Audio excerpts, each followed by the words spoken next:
चलिए तो स्वागत है आपका YouTube channel young India study centre में। क्लियर ना। यदि आप चैनल पे यदि आप लोग नए हैं तो चैनल को क्या कर लीजिए, सब्सक्राइब कर लीजिए और वीडियो को लाइक कर दीजिए। क्लियर ना। जो साइंस का जो रिलेटेड क्वेश्चन जो मैं लेकर आपके लिए हाजिर हो रहा था उसी सेशन को मैं आगे बढ़ा रहा हूँ। क्लियर ना। तो चलिए प्रश्न कि मैं हूँ आपका प्यारा सा दोस्त पंकज, जो मैं आपको लिए जो प्रश्न लेकर आज आया हूँ बहुत ही एग्जाम पॉइंट ऑफ व्यू से इम्पोर्टेंट प्रश्न है। क्लियर। चलिए ये रहा प्रश्न। चलिए प्रश्न को पढ़िए और उत्तर देने की कोशिश करिए। पहला प्रश्न क्या है सुनिए। निम्न में से कौन सा पदार्थ साबुन बनाने में प्रयोग होता है। और कौन सा पदार्थ है जो हम साबुन बनाने में इसका क्या करते हैं, प्रयोग करते हैं। तो क्या करते हैं हम लोग, वनस्पति तेलों क्या करते हैं, साबुन बनाने में हम लोग प्रयोग करते हैं। दूसरा प्रश्न ये है, मनुष्य के शरीर में खून के शुद्धिकरण की प्रक्रिया को कहते हैं। पर जो मनुष्य का जो ब्लड होता है, खून होता है, उसको जो फिल्टरेशन करने का जो प्रक्रिया उसको क्या कहते हैं, यानी कि ब्लड को फिल्टर करने का जो प्रोसेस है उसको क्या कहते हैं। यानी कि मनुष्य के शरीर में खून के शुद्धिकरण की प्रक्रिया को क्या कहते हैं, तो क्या कहते हैं, डायलिसिस कहते हैं। ठीक है। जो हमारा ब्लड होता है खून को जो शुद्धिकरण करते हैं उस प्रोसेस को क्या कहते हैं, प्रक्रिया को डायलिसिस कहते हैं। ये रहा प्रश्न। क्वेश्चन है, विटामिन जो खट्टे फलों में पाया जाता है तथा चर्म को स्वस्थ रखने में जरूरी होता है। बोल रहा है क्वेश्चन समझिए, बोला है कि जो विटामिन खट्टे फलों में पाया जाता है, यानी कि जो खट्टा फल होता है उसमें भी पाया जाता है। साथ में हमारा जो स्किन होता है, चर्म मीन्स हमारा त्वचा, ठीक है, यानी कि स्किन को स्वस्थ रखता है।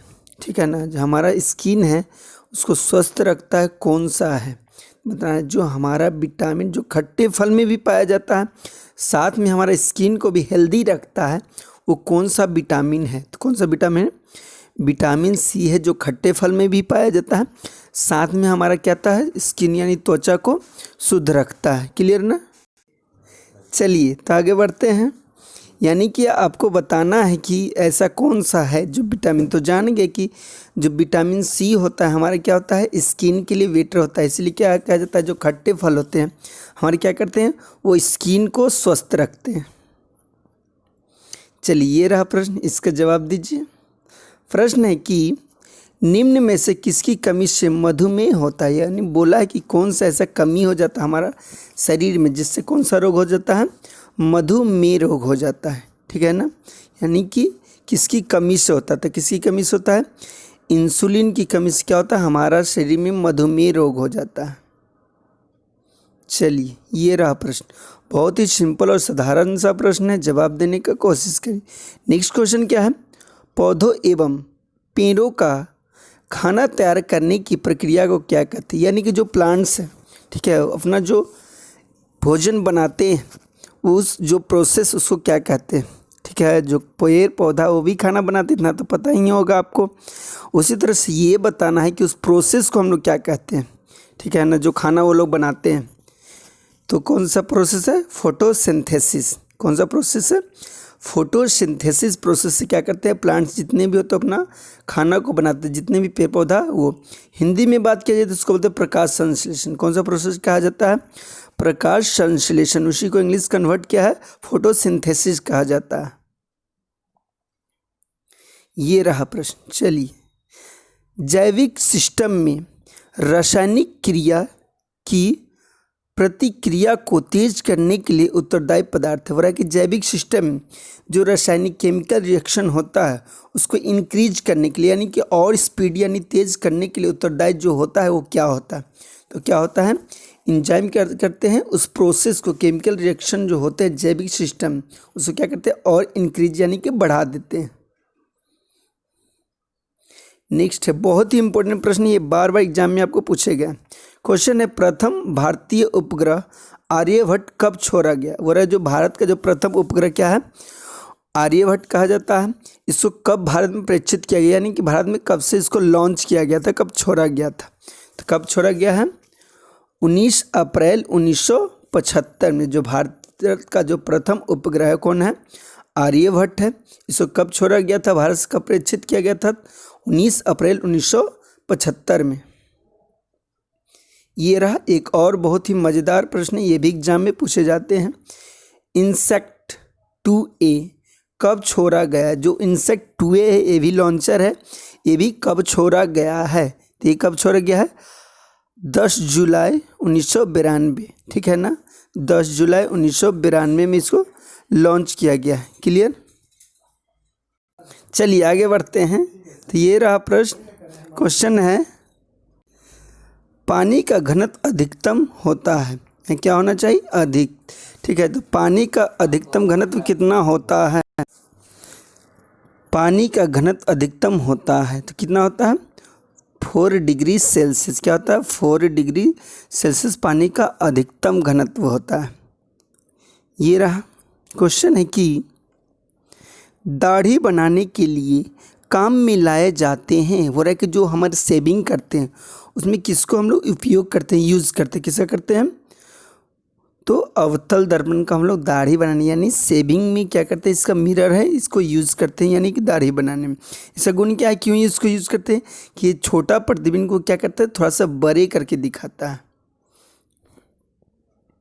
ये रहा प्रश्न है दोपहर के 12 बजे किस दिशा में इंद्रधनुष दिखाई देता है? यानी कि दोपहर 12 बजे कौन सा दिशा में इंद्रधनुष क्या होता है? हमें दिखाई देता है।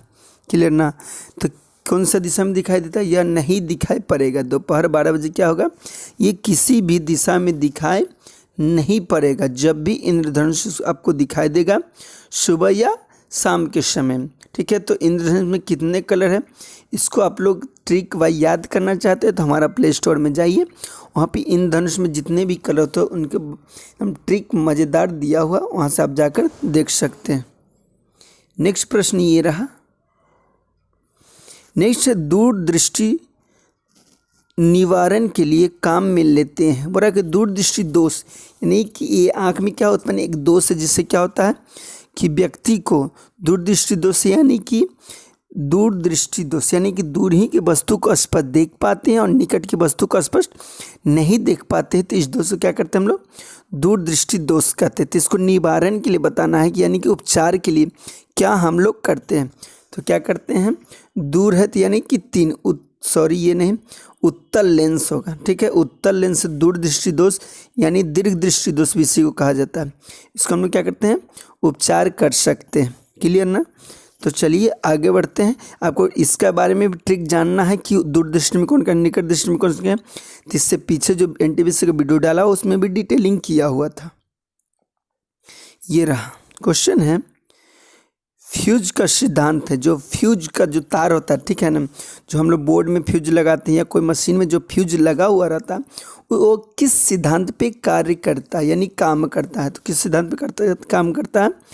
विद्युत का ऊष्मीय प्रभाव क्या करता है? ये फ्यूज जो होता है वो काम करता है यानी कार्य करता है।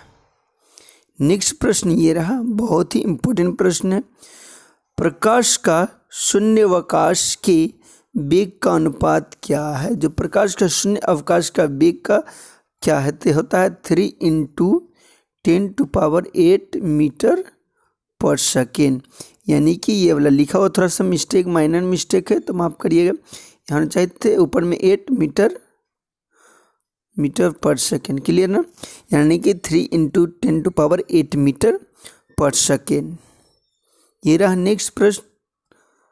क्वेश्चन है, धोने के सोडा का रासायनिक सूत्र क्या है? जो वॉशिंग सोडा होता है यानी कि धोने वाला जो सोडा होता है उसका बोला है कि केमिकल फार्मूला यानी कि रासायनिक सूत्र क्या होता है? तो Na2CO3 इसका क्या होता है फार्मूला? तो किसका? धोने का सोडा यानी कि वॉशिंग सोडा के लिए। तो बस आज के लिए इतना ही रहने देते हैं, नेक्स्ट वीडियो को नेक्स्ट टाइम बनाएंगे, ठीक है ना। तो अभी तक फ़िलहाल वीडियो को देख लिए तो लाइक कर लीजिए और सब्सक्राइब नहीं किया तो चैनल को सब्सक्राइब कर लीजिए और दोस्तों के बीच से क्या करिए आप शेयर करें। बस इतना आपका कार्य है। हमारा जो आपका पढ़ाने का कार्य है वो मैं जारी रख रहा हूँ। आप भी अपना कार्य को लाइक करें, सब्सक्राइब करें, दोस्तों को भी शेयर अवश्य करें। ठीक है, थैंक यू सो मच।